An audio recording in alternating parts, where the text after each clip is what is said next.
श्री शिवाय नमस्तुभयम। दोस्तों, आप सभी लोग जानते हैं कि 7 मार्च 2025 के दिन यहां पर फाल्गुन महीने का शुक्रवार अष्टमी तिथि पड़ रही है। दोस्तों, यह जो शुक्रवार अष्टमी तिथि है, फाल्गुन महीने में पड़ने वाला सबसे बड़ा अष्टमी तिथि है, क्योंकि यह फाल्गुन महीने में पड़ रहा है, जिसका बहुत ही बड़ा और विशेष महत्व होता है। और ऐसा दिन पूरे साल में सिर्फ एक ही बार आता है। और दोस्तों, आप सभी लोग जानते हो कि फाल्गुन शुक्रवार अष्टमी तिथि का अगर सबसे बड़ा कोई उपाय है, वह 7 चने की दाल वाला उपाय है। तो दोस्तों, इस फाल्गुन माह के शुक्रवार अष्टमी तिथि के दिन आप लोगों को इस 7 चने की दाल वाला उपाय को जरूर करना है।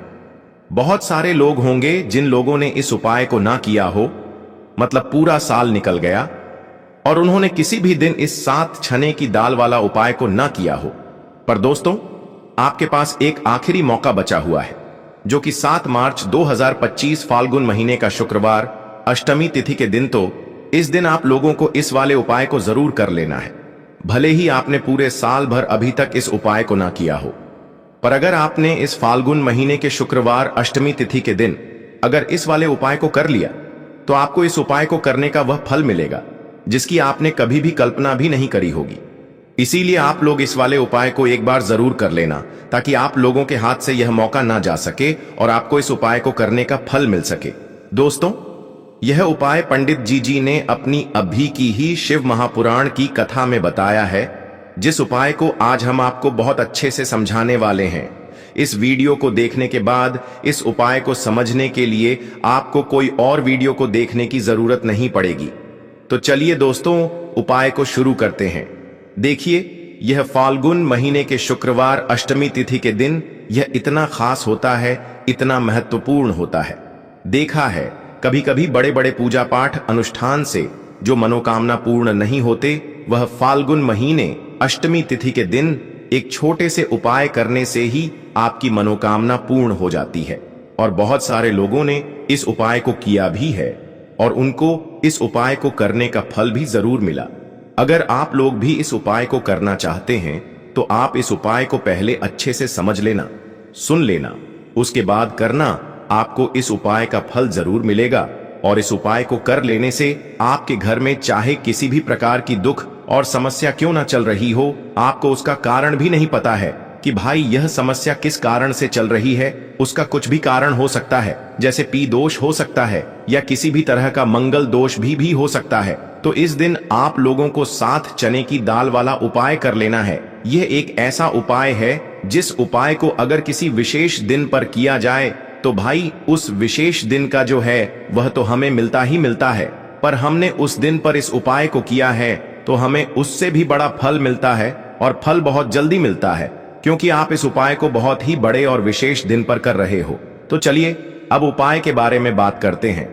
लेकिन उससे पहले आप लोगों को यह जानना आवश्यक है कि आखिर यह उपाय किस समय करना है, किसको करना है और कैसे करना है। तो चलिए हम आगे आपको वीडियो में एक एक करके बता देते हैं। लेकिन उससे पहले अगर आप लोग हमारे चैनल पर नए हैं, तो हमारे चैनल को सब्सक्राइब कर लेना और इस वीडियो को लाइक करके कमेंट बॉक्स में श्री शिवाय नमस्तुभयम ओम नमः शिवाय जरूर टाइप कर देना। तो दोस्तों, इस 7 चने की एल वाला उपाय को हमें इस फाल्गुन शुक्रवार अष्टमी तिथि के दिन कैसे करना है, किसको करना है, किस समय करना है और कहां पर करना है, ये सारे सवालों के जवाब आपको इस वीडियो में मिल जाएंगे। और जो यह वीडियो देखेगा भाई, उसको 7 चने की दाल वाला उपाय जरूर करना चाहिए, क्योंकि इस दिन 7 चने की दाल का भी बहुत ही बड़ा और विशेष महत्व होता है। और जब बात आ जाए 7 चने की दाल की, तो यह सोने पर सुहागा वाली बात हो जाती है और यह एक बहुत ही बड़ा उपाय हो जाता है इस फाल्गुन शुक्रवार अष्टमी तिथि का। तो अब दोस्तों, इस 7 चने की दाल वाला उपाय को आखिर करना किसको है, सबसे पहले हम लोग वह बात जान लेते हैं। तो देखो, घर की जो बड़ी माताएं बहनें होती हैं, उन माताओं बहनों में से कोई भी एक बड़ी माता बहन इस वाले उपाय को कर सकती है। और दोस्तों, अगर आप चाहे तो अपने घर में से सभी सदस्यों को भी इस उपाय को करवा सकते हैं। अगर किसी व्यक्ति की खुद की कोई मनोकामना है, खुद की कोई दुख और परेशानी है जो कि वह अपने लिए ही करना चाहता है इस वाले उपाय को, तो वह खुद अपने लिए भी कर सकता है। बाकी अगर कोई घर में से ऐसा है जो कि अपने पूरे घर परिवार की सुख और शांति के लिए यह वाला उपाय करना चाहता है, तो भाई वह भी कर सकता है, उसमें भी कोई दिक्कत वाली बात नहीं है। कहने का मतलब यह है कि इस उपाय को हर एक सदस्य भी कर सकता है और पूरे घर परिवार के सदस्य के लिए घर की बड़ी माताओं बहनों में से कोई एक माँ माता बहन भी कर सकती है। माताएं बहनें अगर घर में उपस्थित ना हो या वह यह वाला उपाय ना कर पा रही हो तो फिर घर का कोई बड़ा सदस्य भी इस 7 चने की दाल वाला उपाय को कर सकता है, चाहे फिर वह पुरुष ही क्यों ना हो, उसमें कोई भी दिक्कत वाली बात नहीं है। 7 चने की दाल वाला उपाय को आखिर इस उपाय को हमें किस समय करना है, सुबह के समय करना है कि शाम के समय करना है? तो देखो, इस वाले उपाय को आप लोग सुबह के समय भी कर सकते हो और शाम के समय प्रदोष काल में भी कर सकते हो। अब अगर आप पूछो कि भाई सबसे उत्तम समय कौन सा रहेगा इस 7 चने की दाल वाला उपाय को करने का, तो हम आपसे बस यही कहेंगे कि इस उपाय को आप सुबह के समय करेंगे तो ज्यादा बेहतर होगा। बाकी अगर प्रदोष काल शाम के समय भी करेंगे तो भी अच्छा होगा, उसमें कोई भी दिक्कत वाली बात नहीं है। तो अब दोस्तों, जो अगली सबसे बड़ी और महत्वपूर्ण बात आती है वह यह आती है कि सुबह अगर हम उपाय को करेंगे तो हमें कितने बजे से लेकर कितने बजे तक के बीच में करना है, और शाम के समय प्रदोष काल में करेंगे तो हमें कितने बजे से लेकर कितने बजे के बीच में करना है। तो देखो, सुबह जितनी जल्दी हो सके आप उपाय को करने की कोशिश करना। बाकी अगर किसी कारणवश लेट भी हो जाओ, थोड़ी देर भी हो जाए, तो 10 या 12 बजे तक भी आप उपाय कर लेना, पर 12 बजे से ज्यादा देरी ना हो, ठीक है? इस बात का ध्यान रखना। उसके बाद में दोस्तों, अगर शाम के समय प्रदोष काल की बात करें, प्रदोष काल का जो समय है होता है वह शाम के 7 बजे से शुरू हो जाता है। मतलब शाम के 7 बजे से लेकर शाम के 8 बजे के बीच का जो समय होता है, यह समय प्रदोष काल का समय होता है। तो आप इस उपाय को 8 या 9 बजे के बीच में भी कर सकते हो। मतलब शाम के 7 बजे से रात 8 बजे के बीच में आप कभी भी इस वाले उपाय को कर सकते हो, उसमें कोई भी दिक्कत वाली बात नहीं है। दोस्तों, हम सभी जानते हैं कि कल है शुक्रवार का दिन है फाल्गुन। शुक्रवार अष्टमी तिथि है। महादेव जी को खुश करने के लिए सबसे ज्यादा पवित्र दिन देखो, फाल्गुन अष्टमी तिथि इस बार आई है शुक्रवार के दिन, और शुक्रवार की अष्टमी तिथि पर कुछ उपाय जीवन के भाग्य को बदल देते हैं। आज के इस पूरे वीडियो में वैसे तो हम कुछ विशेष उपाय के बारे में बात करेंगे, और इन उपायों में से सबसे सर्वश्रेष्ठ उपाय है भाग्य का उदय करने वाला। यदि जो लोग भी प्रयास करते हैं, मेहनत करते हैं, लेकिन भाग्य का साथ उनको नहीं मिल पाता आता है, तो विशेषकर उनको यह उपाय करने चाहिए। बहुत ही ज्यादा विशेष उपाय होने वाला है। फाल्गुन अष्टमी तिथि बहुत ही ज्यादा खास होती है। पूज्य गुरुदेव की कथा सुन करके, समझ करके समझाने का पूरा प्रयास करूंगा। एकाएक करते हुए हम उपाय को समझेंगे। सबसे पहला उपाय है, मात्र 41 चने की दाल से आप यह उपाय कर सकते हैं। नहीं ले सकते तो 7 चने की दाल भी ले सकते हैं, और चने की दाल लोगे तो खंडित मत लेना। टूटी हुई चने की दाल उपयोग में नहीं आती है, ठीक है? 7 चने की दाल या 1 त्यास लेते हो तो बहुत ही ज्यादा शुभ है चने की दाल। देखो, यह उपाय किन लोगों को करना चाहिए? जिन लोगों के जीवन में दुर्भाग्य बहुत ज्यादा है, जो लोग चाहते हैं कि उनका भाग्य का उदय हो, उनके जीवन में भी नया सवेरा आए, उनके जीवन में भी रोशनी आए, उनके जीवन के हर कार्य सिद्ध हो जाए, तो उन लोगों को यह उपाय करना चाहिए। चने की दाल आपने ले ली, अब आपको साथ में लेना है एक स्टील का पात्र, कोई भी कटोरी लेना चाहो कटोरी ले लो, जिसके अंदर 2 चम्मच कच्चा दूध और शुद्ध जल मिलाना, ठीक है? और आपको साथ में लेना है, मैं तांबे के पात्र के अंदर चल, ठीक है? ये तीनों मात्र 3 सामग्री लेकर के आज के दिन, यानी कि फाल्गुन अष्टमी तिथि के दिन आपको जाना है। भगवान शिव के मंदिर में देखो, शुक्रवार हुई, अष्टमी तिथि के दिन पड़ता है तो बहुत शुभ होता है। तब भी हम चने की दाल के उपाय करते हैं। क्यों? क्योंकि चने की दाल का जो रंग होता है वह स्वर्ण होता है, और स्वर्ण जो होता है यानी कि एक तेज का प्रतीक माना जाता है, और तेज हमारे जीवन में आता है तो हमारे कार्य सिद्ध होते जाते हैं। अगर जीवन में उदासी होगी तो कुछ भी कार्य, आप कितना भी कार्य कर लें, आपका कुछ भी नहीं हो सकता। लेकिन अगर जीवन में तेज होगा, जीवन में ऊर्जा होगी, तो वह कार्य अपने आप ही परिपूर्ण होते जाएगा, अपने आप ही सिद्ध होते जाएगा। शुक्रवार अष्टमी तिथि के दिन पड़ता है, तब हम चने की दाल का उपयोग करते हैं। प्रदोष की तिथि शुक्रवार के दिन पड़ती है, तब हम चने की दाल का उपयोग करते हैं। और उसी प्रकार से यह शुभ तिथि जो कि महीने में एक बार आती है वह शुक्रवार, और यह अष्टमी तिथि के दिन है। इसीलिए हम आज यह उपाय करेंगे। देखो करना क्या है, चने की दाल। देखो आप क्या करोगे। सबसे पहले जो कच्चा दूध लेकर के आए हो उसके अंदर एक एक चने की दाल आपको डालना है। बृहस्पति शवर महादेव का स्मरण करते हुए बृहस्पति देव को मजबूत करते हैं। बृहस्पति देव जो होते हैं वह भाग्य का साथ देने वाले होते हैं, जीवन से दुर्भाग्य को दूर करने वाले, जिनकी किस्मत नहीं चभकती ना, उनको गुरु ग्रह को मजबूत करना होता है। और गुरु ग्रह भगवान शिव की पूजा में रहते हैं, यानी कि शिवलिंग के आसपास रहते हैं शिव जी की पूजा के लिए। देखिए, एक चने की दाल आपको कच्चे दूध वाले पात्र में आपको डाल देनी है, आगे आपको बाद में। अब यह कच्चा दूध जिसके अंदर आपने चने की दाल डाली हुई है, यह आपको भगवान शिव के शिवलिंग पर श्री शिवाय नमस्तुभयम का जाप करते हुए आपके जीवन के दुर्भाग्य दूर हो, जीवन में सौभाग्य की प्राप्ति हो, ऐसी कामना करते हुए आपको पूरा कच्चा दूध आपको अर्पित कर देना है। कच्चे दूध वाले पात्र में अगर चने की दाल रह जाती है तो वह हाथ से निकल करके भगवान शिव के शिव अंग पर आप अर्पित कर सकते हैं।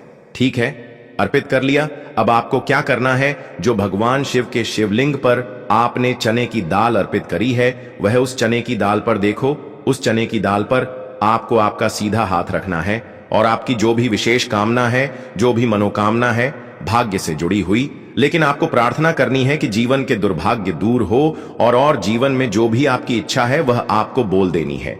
यह कामना करने के बाद हाथ हटाना और उसका जो के पात्र के अंदर जो जल है वह जल भगवान शिव के शिवलिंग पर आपको श्री शिवाय नमस्तुभयम का जाप करते हुए आपको अर्पित कर देना है। वैसे तो शुक्रवार अष्टमी तिथि का महत्व होता है रात्रि में, यानी कि सूर्यास्त के बाद, क्योंकि शुक्रवार अष्टमी तिथि यानी कि रात्रि में ही, जैसे रात्रि का महत्व रात्रि में होता है उसी प्रकार से अष्टमी तिथि का महत्व भी रात्रि में होता है। लेकिन अगर फिर भी अगर आप रात्रि में नहीं कर पाते या आपके घर के आसपास करने नहीं देते मंदिर में, तो फिर आप यह उपाय दिन में भी कर सकते हैं। तो यह हो गया पहला उपाय। अब हम बात करते हैं दूसरे विशेष उपाय की। देखिए क्या करना है, मात्र आपको काली मिर्च लेना है। एक साबुत काली मिर्च के साथ 7 काले तिल के दाने और साथ में लेना है तांबे के पात्र के अंदर जल। कैसी भी विपदा हो, कैसी भी परेशानी हो, कैसी भी संकट हो, काली मिर्च के उपाय सावन शिवरात्रि पर आपको करने चाहिए।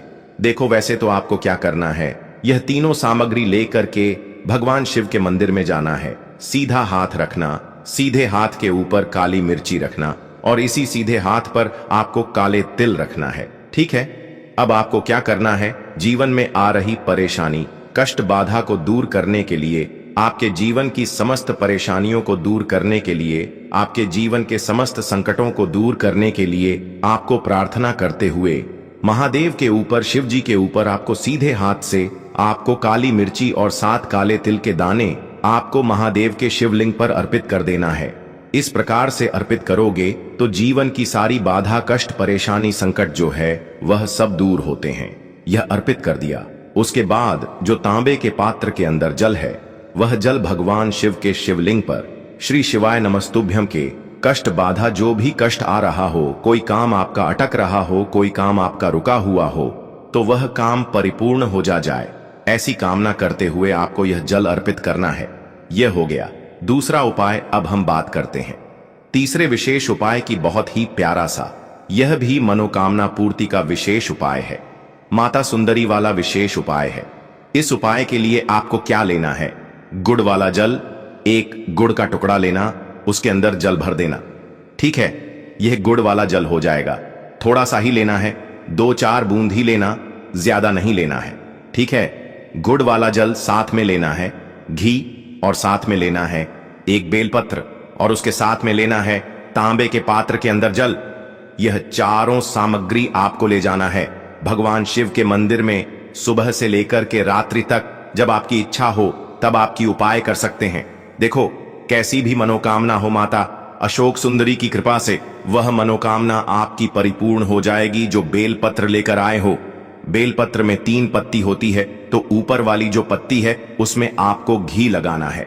अब ऊपर वाली पत्ती में घी कैसे लगाओगे? आपके सीधे हाथ की सीधी उंगली के पास वाली जो उंगली है, जिसे हम कहते हैं तर्जनी उंगली, तर्जनी उंगली में घी लेना और ऊपर वाली पट्टी में आपको घी लगा लेना है। आ गई इतनी बात समझ में? ठीक है।